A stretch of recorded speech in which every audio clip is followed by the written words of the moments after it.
الله الرحمن الرحيم السلام عليكم ورحمة الله وبركاته داودياشا iyo dhageystayaasha qiimaha iyo qadarinta mudan ee daafaha dunida inagala socda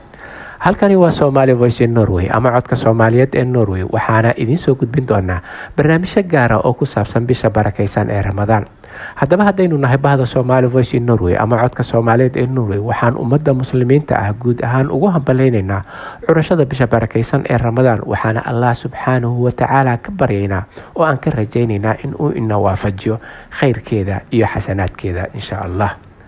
haddaba haddaynu nahay bahda Somali Voice in Norway waxaan idin soo tabin doonaa barnaamijyo gaar ah oo ku saabsan bisha barakeysan ee Ramadaan maalin kasta oo lagu guda jiro bisha barakeysan ee Ramadaan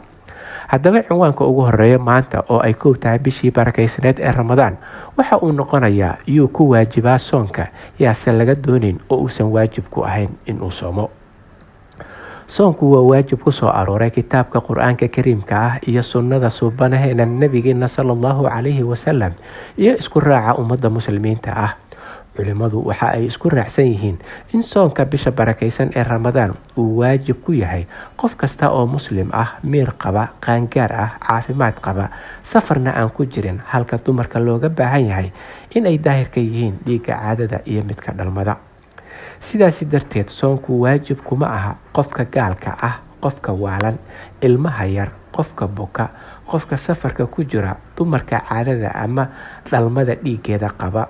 ruuxa da'da ah ee gaboobay qofka dumarka ah ee uurka leh iyo midka naaska nuujinayso halkani waa Somali Voice in Norway ama codka Soomaaliyeed ee Norway Ramadaan mubaarak